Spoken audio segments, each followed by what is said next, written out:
Well, I'm really excited to be here. I just thought it was the most amazing thing to hear all of you speak because, frankly, I always like the idea, especially as a planner, as my career. I like the idea of having everything planned out, but I really can't plan out when I'm going to speak with people. And it's been a while because of the pandemic things. I used to get asked more, but it's a pleasure to be back. And I don't really have much of an agenda except for what all of you have created from the feedback that you're hoping to get out of the program. So I figured what I would do to start is just answer the same questions that all of you answered and then just kind of go from there. I have a little bit of an outline that I made while you were all talking. And I do appreciate anybody who wants to raise their hand and just let me know what else is on your mind because I'm really just here to help. So my name is pronounced Leah Wiviott Boracchia. Boracchia. There's no test after. It's okay. You can just call me Leah. But yeah, there's no hyphen, just Wiviott Boracchia.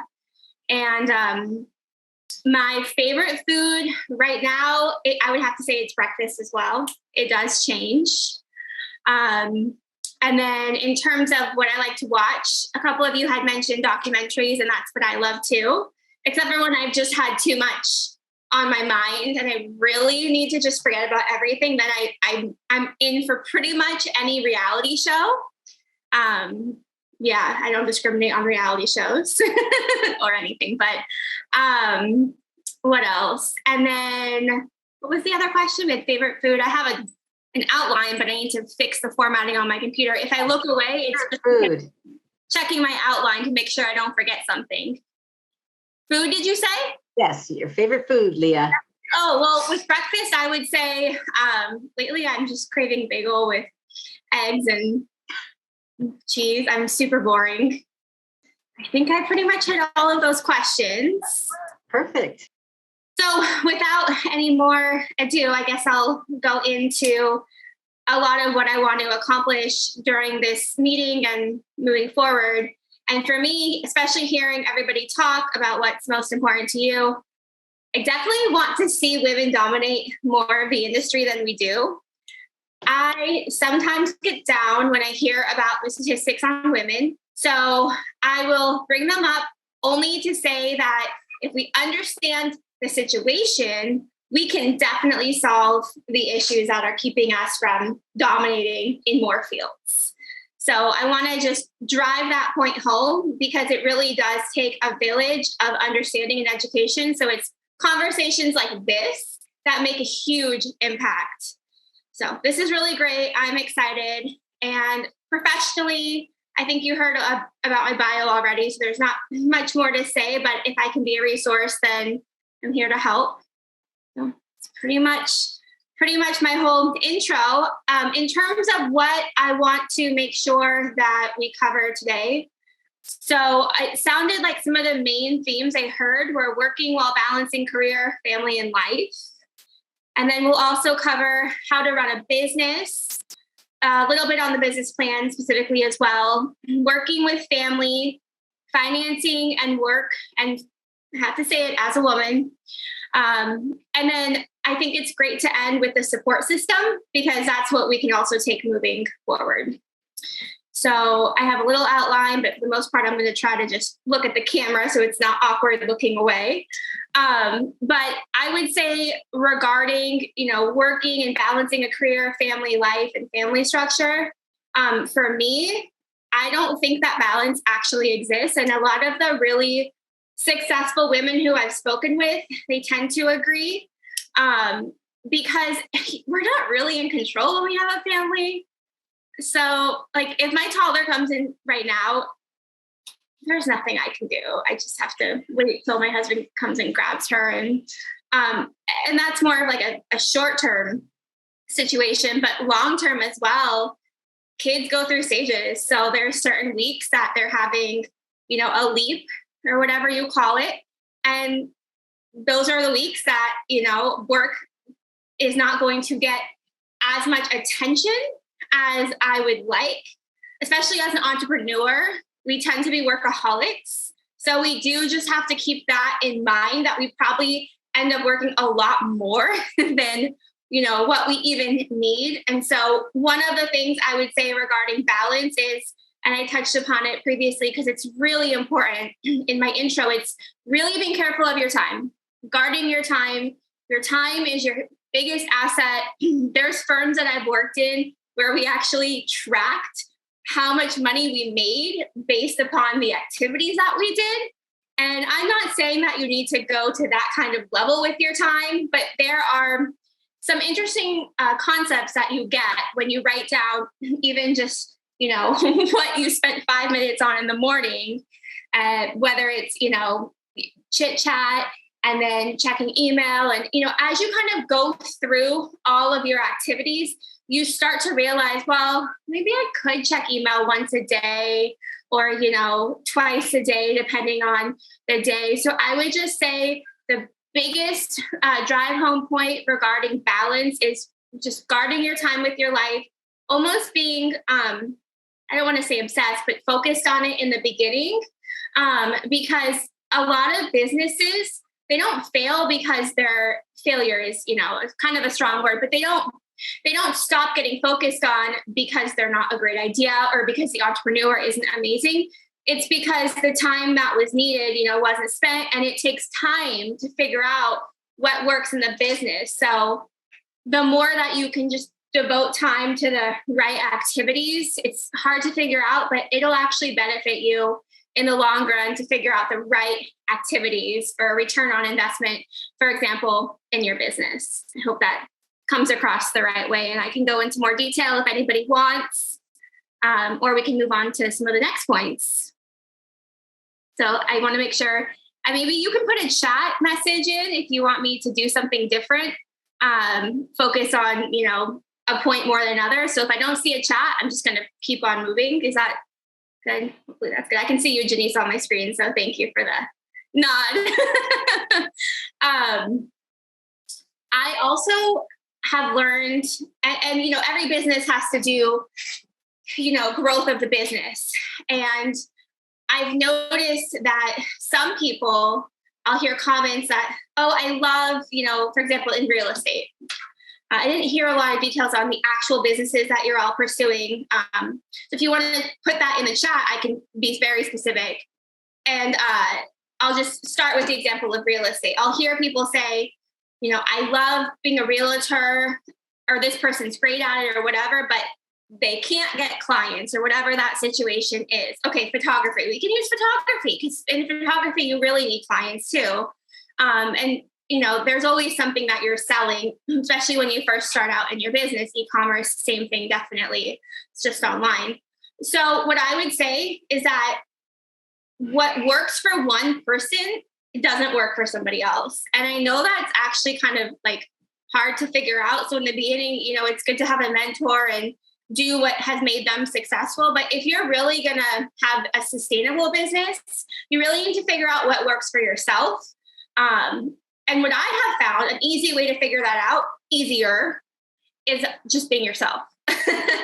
It's, especially as a female, and we'll touch on this a bit more in a little bit, there's so much that unfortunately starts to run through our minds that is not running through the minds of men, because they don't have to have it run through their minds, but it has to run through our minds.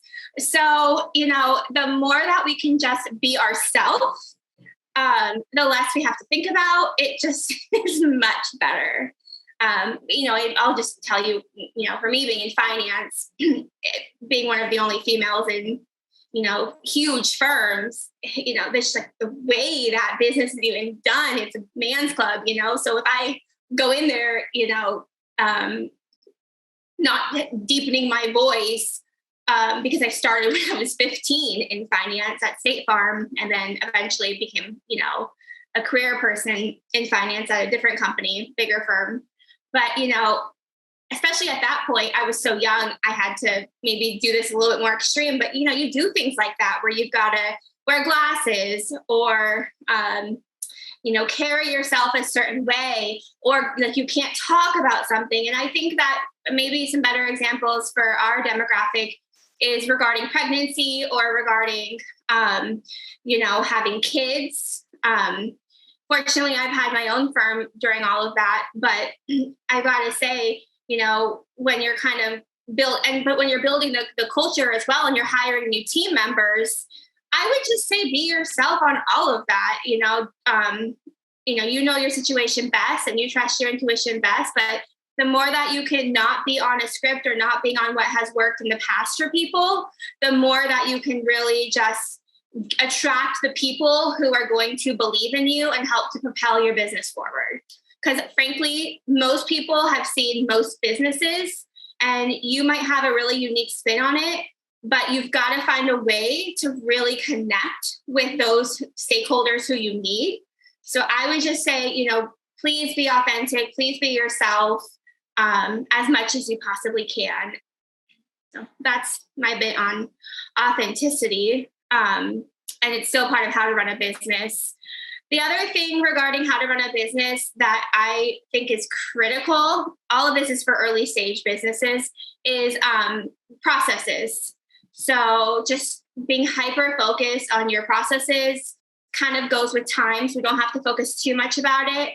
But in terms of, money to make your processes more efficient, tech companies will constantly want you to pay for a CRM or pay for, social media marketing, or maybe Google SEO. I would just say stick with what you know. And definitely, try to keep your processes on technology platforms that don't cost money. And those bells and whistles that, for me, coming from the big firms and then starting my own business, I was one of those people who thought you needed all the bells and whistles of the technology because I'm going to compete with them, right? So I need everything. But the reality is that in my business, that wasn't necessary. And I don't think it's necessary in most of your businesses. At least think about it in phase 1, phase 2, phase 3. So please just try not to spend money on processes, but be hyper focused on making sure that they're working out. You can put things in the Google Calendar. You can use your to-do list on your phone and sync it. There is one app that I think is really cool. It's called Trello. I'm kind of obsessed with Trello. It is $120 a year, but I still don't know if I would have recommended it early on. But it's a very low price point considering how much most technology costs. And Trello is really great, especially in the early stages as well, though, because you basically have different boards and it allows you to scale right away, even if one of your employees or subcontractors doesn't stay on your team. For example, you can put the onboarding process and all the tips and tricks. It's like an employer handbook almost, but you can add attachments to it and you can quickly turn over the board to other team members. It's called Trello, Trello. So I highly recommend it because you can really attach anything you want to it. I use it for social media a lot because what I'll do is I'll attach things for social media or forward posts that other team members have done. And then I can easily have, somebody else just upload those posts. So a lot of cool uses for Trello, but again, be focused on your processes without spending money as much as possible. And then always think long-term because you can do anything as long as you're thinking long-term. So that's pretty much what I was thinking about how to run a business. I have a separate bullet point for the business plan. Is there anything that anybody wants to talk about on how to run a business before I move on? It looks like Kim has a question. Kim has her hand. Oh, I'm sorry. I don't know how to see that. One moment. I must be blocking it. What is your question, Kim, or how do I answer you? Oh, I was curious about what Trello, how it was spelled. So thank you so much. Oh, of course. When you first hire employees, I want to say something. I used to get anxiety because I'd be like, oh my gosh, I've invested so much in them. And, what if it's clearly like not seeming like it's going to work out? So Trello, I can't say enough good things about it. I wish I had it really early on. And this might sound really blunt, but I think it is good advice. And I do follow it as much as I can. Hire slow and fire fast. That's the other thing I'll say about that. Okay, can you expound about what does that mean? Hire slow and fire fast. Yes. I hate saying that, but it's completely true. Hire slow means really take your time with who you want to be on your team in the sense, okay, so let's say that, well, I don't know, how are you all hiring? Are you usually asking word of mouth, or are you going on Craigslist or Indeed? When I first started, it was mainly going on Indeed or Craigslist, word of mouth. And that's exactly it. My best assistant came from word of mouth. So I think you do have to look at where the hiring pool came from. If it's word of mouth, they tend to be a little bit more sticky in the sense that they're going to take the job a little bit more seriously, typically. If it's just coming from the internet, sometimes, there's many other job opportunities that are being looked at. And so in the early stages, they might still just kind of not be sure if they're really going to stick with your job or not. And I think, especially women, we're blessed to have a lot of intuition that we have learned to, be okay listening with. I think hopefully men have it too. We talk about listening to it more. And I would say, you really just want to focus on listening to your intuition regarding hiring, but also don't make assumptions either, really ask the right questions, because you really don't know what somebody is thinking. And some of the best assistants I've had and best team members I've had have been the ones that might have a personality trait that drives you nuts, but you realize it's just because they're shy or something. So if you can just teach them to be a little bit more assertive or something, I mean, it's really, I really appreciate that, actually, because then you're also helping to build, upon their skills too. And yeah, so I would say, hire slow, make sure that it's traits that the person has traits that you can work with, and really think about it.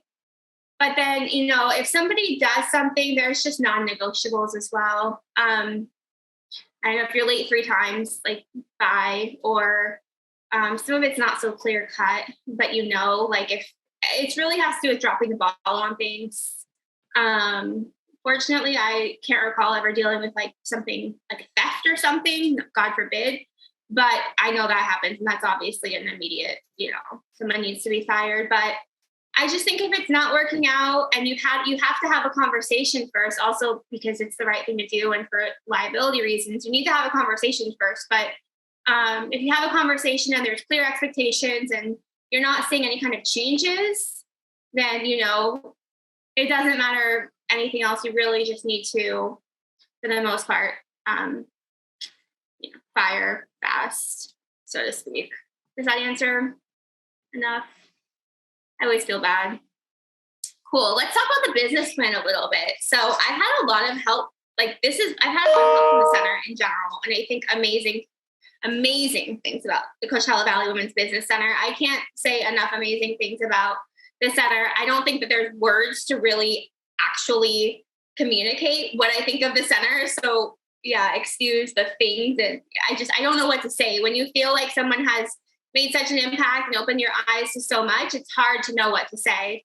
But I want to say regarding the business plan, that is one area that, it's been life-changing. So for me, I have a company that's still a little bit in stealth mode. But basically, it's based upon a little bit of a newer industry.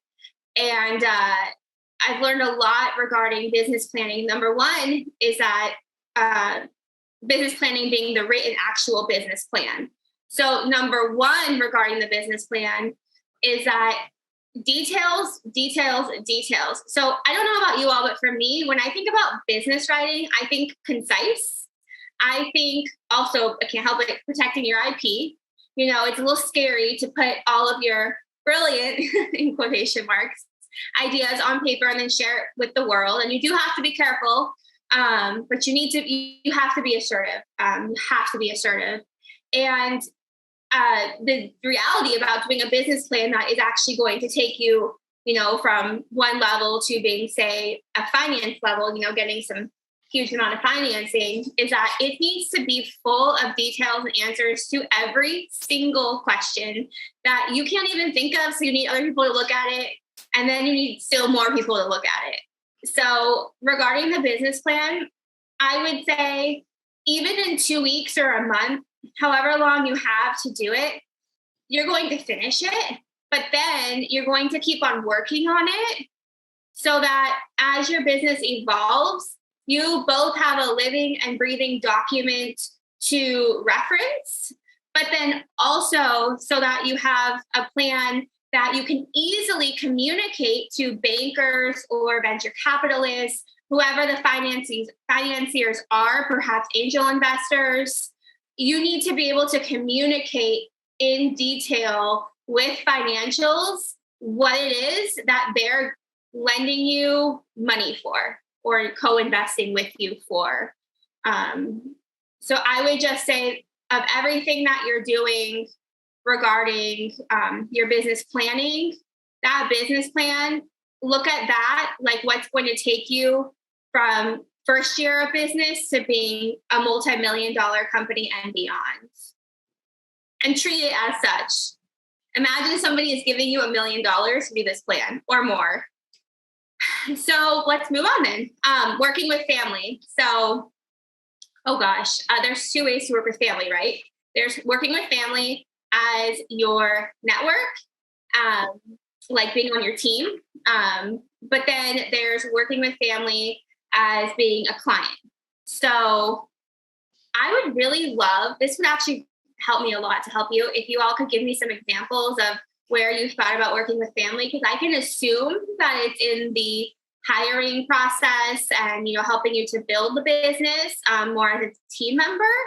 But the way I think about working with family is really different based upon if it's as a client or if it's as a fellow team member.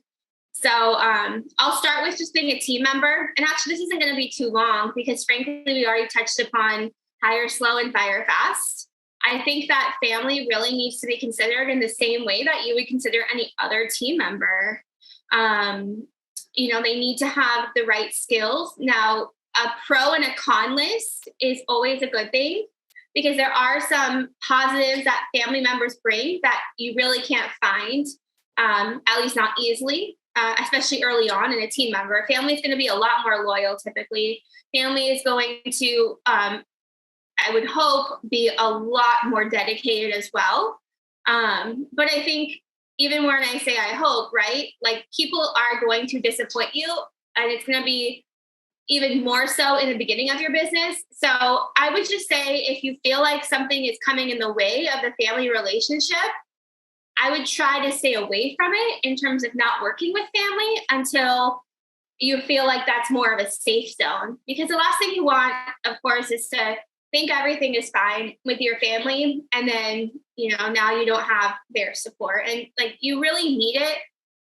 And, if you're looking at them to be a client and, maybe they've got the same nerves that you do, where it's like, oh my gosh, I love this person so much. But what if it doesn't work out? Like client being like, if you're asking them to like raise money for invest with you or borrow money from them as well. Like those are probably more realistic examples.